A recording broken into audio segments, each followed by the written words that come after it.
Terungkap siasat busuk mantan Kapolsek tipu tukang bubur sampai 310 juta rupiah lebih dan membuat laporan palsu, kini sosoknya diburu. Melansir dari Kompas.com, seorang tukang bubur asal Kabupaten Cirebon, Jawa Barat bernama Wahidin diduga jadi korban penipuan. AKP SW bersama menantunya Ibda D serta dua kawan berinisial H dan NY menguras harta tukang bubur ratusan juta rupiah. Wahidin bahkan terpaksa menggadaikan rumahnya lantaran hartanya telah dikuras. Tukang bubur yang berasal dari desa Kejudan, Kecamatan Depok, Kabupaten Cirebon, Jawa Barat itu kini tak henti mencari keadilan. Dia bersama 3 kuasa hukumnya, Harum NS, membuka kasus yang terkantung-kantung selama 2 tahun tersebut. Dalam konferensi pers di hadapan sejumlah awak media pada Sabtu 17 Juni 2023, ia dan kuasa hukum membeberkan bukti-bukti tindak kejahatan oknum polisi SW bersama menantu dan rekannya. Saya hanya meminta keadilan. Saya hanya seorang tukang bubur. Saya menagih janji, duit bisa balik, kata Wahidin Sabtu 17 Juni 2023. Tapi sampai sekarang 1 rupiah pun enggak ada yang kembali dari tahun 2021 sampai 2023. Kasus terungkap, sebab apa? Kelanjutan masa depan anak, saya gimana? Imbuhnya. Ketua Kuasa Hukum Wahidin, Harum Ningsi Suryah, menceritakan siasat oknum polisi AKP SW. Ia menyebut AKP SW menjanjikan dapat meluluskan anak pertama Wahidin menjadi anggota Polri berpangkat Bintara pada masa penerimaan anggota Polri 2021 sampai 2022. Wahidin mendatangi tim kami, dia bilang saya pun perkara anaknya mau masuk Bintara, saya ditipu, kata Harum. 2 tahun dia mencari keadilan tapi tidak pernah mendapatkan itu. Dia sudah kesana kemari, tambahnya. Bahkan rumahnya sudah dijamin untuk biaya ini. Sampai sekarang harus kehilangan rumah, tutur Harum. Wahidin yang hanya seorang tukang bubur sambung Harum mempercayai dan menuruti perintah AKP SW. Kepercayaan Wahidin kepada AKP SW juga didasari karena polisi tersebut adalah tetangganya. Harum menjelaskan saat berperkara, AKP SW adalah anggota Polri dan menjabat sebagai Kapolsek Mundu di wilayah hukum Polres Cirebon Kota.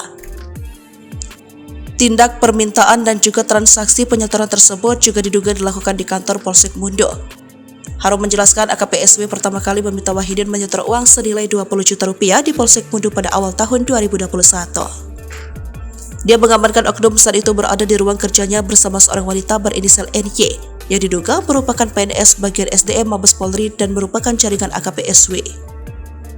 Pada saat itu AKP SW memerintahkan Wahidin menyetorkan uang kepada NY di ruang kerjanya di Polsek Mundu. Wahidin juga menerima bukti kwitansi pembayaran. Selang beberapa jam, AKP SW kembali menelpon Wahidin untuk menyetorkan uang senilai 100 juta rupiah. Wahidin kaget dan langsung merasa tertekan. Namun AKP SW terus meyakinkan Wahidin. AKP SW juga mengaku akan kena marah dari Mabes Polri bila Wahidin tidak melanjutkan dengan membayar 100 juta rupiah. Lantaran kalut, Wahidin pun langsung mencari pinjaman uang dengan menggadaikan sertifikat rumahnya. Apalagi dia sangat berharap putra pertamanya menjadi polisi.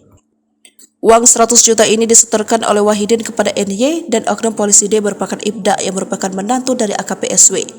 Atas perintah AKP SW, Wahidin mengeluarkan semua uang yang dimiliki kepada orang-orang suruhan AKP SW. Tak cukup sampai di situ, AKP SW disebut terus meminta Wahidin menambahkan setoran uang senilai 20 juta untuk biaya BIMLAT atau bimbingan latihan.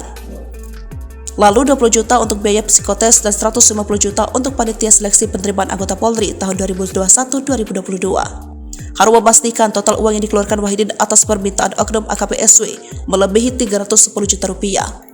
Pasalnya, banyak pengeluaran yang juga tidak tercatat. Eka Suryan Maja yang juga kuasa hukum Wahidin menyampaikan, setelah mengeluarkan semua uangnya, sang putra pertama tetap gagal menjadi Bintara Polri di tahun 2021-2022. Bahkan, kegagalan tersebut langsung terjadi pada tes kesehatan yang merupakan tes tahap pertama.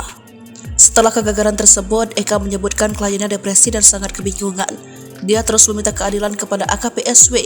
Di saat itulah AKP SW diduga mempermainkannya dengan membuat laporan palsu oknum PNS atas nama NY yang telah menipu Wahidin.